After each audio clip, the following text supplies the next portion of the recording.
Avec le Maroc, le Sénégal reste sans conteste l'une des sélections d'Afrique qui attire le plus de binationaux. En effet, au fil des années, le pays de la Teranga a su bâtir un projet sportif très attractif. À force de travail, de patience, une formation très solide et quelques infrastructures dignes des standards internationaux, le Sénégal est aujourd'hui cité parmi les modèles de réussite sur le continent. Dans le top 20 du classement FIFA mondial, champion d'Afrique dans presque toutes les catégories. Des seniors au U17 en passant par les U20, le beach soccer et les locaux. Un stade moderne, flambant neuf, inauguré en 2022, l'un des plus beaux bijoux d'Afrique, le stade Maître Abdoulaye Wade. Sans oublier d'autres grands stades du pays qui en sont à leur dernière phase de rénovation. Le football sénégalais progresse à pas de géant. Grâce à ces progrès notables, le Sénégal arrive même à arracher de jeunes joueurs à fort potentiel à de grosses sélections européennes. L'exemple le plus éloquent, c'est Assane Diao, la pépite hispano-sénégalaise de Como en Italie qui a snobé l'Espagne pour rejoindre le Sénégal. Alors qu'à 20 ans seulement, rien ne pressait, il pouvait tranquillement jouer la montre, continuer à progresser et attendre tranquillement l'appel de la Roja. Mais sans calcul, il a décidé d'opter pour son pays natal. Un choix qui avait fait énormément de déçus en Espagne, avec notamment le média Marca qui crie carrément au vol.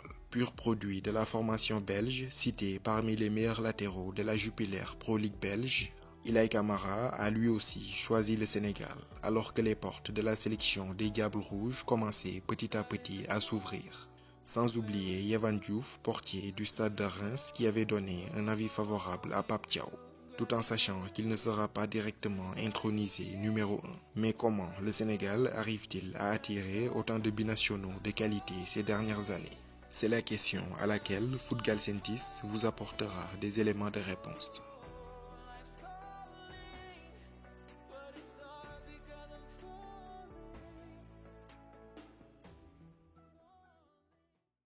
Le Sénégal a sans aucun doute l'une des meilleures formations du continent africain.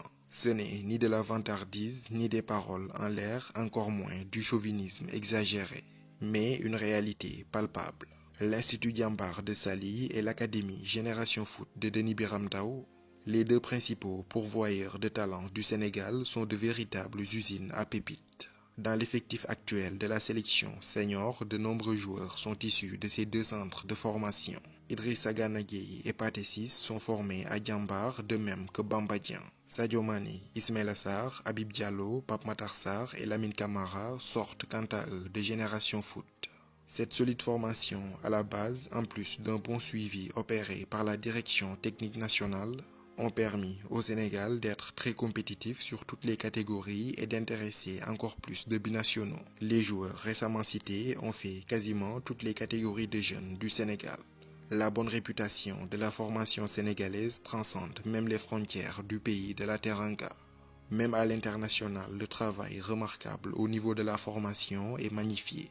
Lors d'une interview accordée à Canal+, le défenseur allemand du Real de Madrid, Antonio Rüdiger, avait mis l'accent sur cet aspect. Senegal is like a role model. Yes. Because like look, the stadium they built and everything, and also the school, Mane came from there, you know, like big players who are now for them national team, they came all from there, you know. This needs to be more in Africa, you know. Cette formation sénégalaise est encore plus bonifiée par la signature de nombreux partenariats entre les académies du pays et de nombreux clubs européens. La collaboration la plus connue de tous, c'est celle entre Génération Foot et le FC Metz. Un partenariat qui a permis de faire émerger de nombreux grands joueurs sénégalais.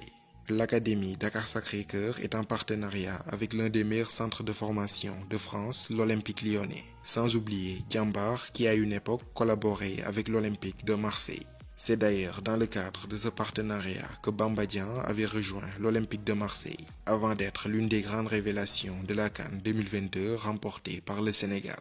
Ces partenariats sont les plus connus, mais pas les seuls. Même les académies les plus modestes ont souvent collaboré avec des entités européennes. Espoir de Guédiawaye, une académie située dans la banlieue dakaroise, a été en partenariat avec l'AS Saint-Étienne. Le club de Challenge FC et le stade brestois 29 ont collaboré pendant 3 ans. Bisport Academy est quant à lui en partenariat avec le FC Barcelone. Enfin, l'ex-international sénégalais détient les propriétés du club d'amitié FC. En même temps, Dembaba est également actionnaire à l'USL Dunkerque, une formation de Ligue 2 française, ce qui facilite très souvent le lien entre les deux clubs tant au niveau de la formation que du placement des joueurs. Aujourd'hui, de nombreux jeunes évoluant dans les grandes académies du Sénégal bénéficient quasiment des mêmes formations que leurs alter-ego européens ou sud-américains. Ils sont très vite imprégnés des exigences du haut niveau, ce qui explique en grande partie l'adaptation très rapide de certains jeunes joueurs sénégalais à peine arrivés en Europe. Cette qualité dans la formation, elle se matérialise surtout dans les compétitions des jeunes en Afrique où le Sénégal se montre intraitable ces dernières années. Chez les juniors, le Sénégal, c'est 4 finales consécutives lors des 4 dernières participations à la CAN des moins de 20 ans. En 2023, en Égypte, avec un effectif composé à 100% de jeunes formés au pays, les Lionceaux, amenés par Malick Daf, avaient marché sur l'Afrique. 6 victoires en 6 matchs et un titre incontesté de roi d'Afrique. En Algérie, le Sénégal avait aussi remporté haut la main la Coupe d'Afrique des U17, amené notamment par des pépites issues des centres de formation sénégalaises comme Amara Diouf de Génération Foot, Fallou Diouf qui évoluait à l'époque à Bisport et Yaya Diémé de Diambar. D'excellentes structures nationales qui font leurs preuves dans la formation, combinées à des partenariats de plus en plus nombreux, ont permis au Sénégal de former un vivier de talent juste immense pour un si petit pays. Cet énorme vivier de talent lui a permis d'avoir des sélections bien compétitives. Et cette compétitivité a attiré de nombreux talents issus de la diaspora. Car au-delà de la fibre patriotique qui peut l'animer, le binational est surtout en quête d'un bon projet de sélection qui lui permettra de briller à l'échelle internationale indépendamment de ses performances en club.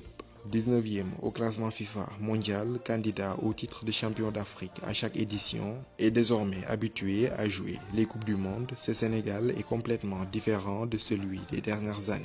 Sans oublier les 2 finales de CAN consécutives dont une gagnée en 2022. La nouvelle génération sénégalaise issue de la diaspora a grandi en regardant la sélection performer. Cela renforce forcément leur intérêt pour le Sénégal. Ces propos de Bafétimbi Gomis, ex-international français d'origine sénégalaise, illustrent parfaitement le changement de cap du Sénégal. J'ai fait mon choix, c'était mon histoire, mon chemin avec les Bleus. Mais j'ai toujours eu ce côté sénégalais en moi. À l'époque, si ça avait été le Sénégal d'aujourd'hui, ma décision aurait peut-être été différente. Fin de citation. Dans le passé, de nombreux binationaux comme Dembaba, Moussa Sow et Issy Ardia avaient fièrement arboré les couleurs du Sénégal. Mais Kalidou Koulibaly reste un exemple très marquant. En 2015, alors que le Sénégal enchaînait les mauvais résultats, il avait été l'un des rares binationaux à croire au projet. À l'époque, c'était un jeune joueur en pleine ascension en Italie du côté du Napoli. Cité parmi les défenseurs les plus prometteurs de la planète et surtout suivi de près par un certain Didier Deschamps. En reconstruction, à l'époque, le Sénégal d'Aliou Cissé tenait déjà son profil de classe mondiale en défense. Il a été un exemple et au fil des années, de nombreux binationaux ont suivi ses traces. Keita Baldé en 2016, Youssouf Sabaly et Mbaye Niang en 2017, Abdou Diallo et Nampalys Mendy en 2020, Pape Gueye et Bouna Sarr en 2021, Moussa Niakhaté et Ismaël Joshua Jacobs en 2022, et tout récemment, Assane Diao, Yehvan Diouf, Ilaï Kamara et en attendant peut-être le Milanais Malick Laye-Thiaw.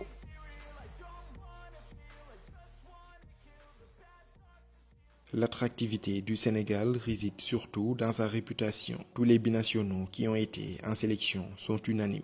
Les conditions en équipe nationale du Sénégal sont excellentes, quasiment similaires à leur environnement habituel en Europe. Maintenant, en termes d'organisation, pour notre part au Sénégal, c'est très similaire à ce que j'ai connu en France.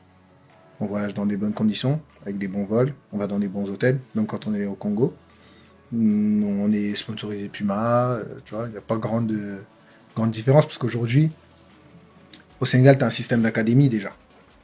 Donc les mecs, ils sont formés. C'est pas comme il y a 20 ans où c'était compliqué. Kana, il vient de Jambars. C'est-à-dire que depuis 15 ans, il est dans le circuit aussi. Il n'est pas en Europe, il n'est pas à Clairefontaine, il n'est pas à Châteauroux, ok. Mais il est à Jambars, et ça bosse aussi. Il faut savoir que la plupart des binationaux ont été élevés dans un cadre de vie occidental. Et les échos qu'ils ont de l'Afrique ne sont pas souvent très positifs. Loin de moi l'idée de vouloir polémiquer, mais en Occident, on nourrit énormément de préjugés sur l'Afrique. Mais une fois que les binationaux sénégalais vont eux-mêmes expérimenter les choses sur place, leurs préjugés et a priori s'effondrent comme des châteaux de cartes. À l'issue de son premier rassemblement avec les Lions au mois de mars dernier, Yehvan Diouf s'était dit agréablement surpris par les conditions et l'organisation. Cette bonne image envoyée par le Sénégal, les binationaux se la relaient de bouche à oreille. Pour preuve, 2 binationaux, 2 anciens de la tanière, Youssouf Sabaly et Keita Baldé, ont joué leur partition pour convaincre Assane Diao. Au Sénégal, les problèmes extrasportifs y sont très rares. Le cadre est sain, serein, en plus des résultats qui vont avec. Bref, toutes les conditions réunies pour une carrière internationale réussie.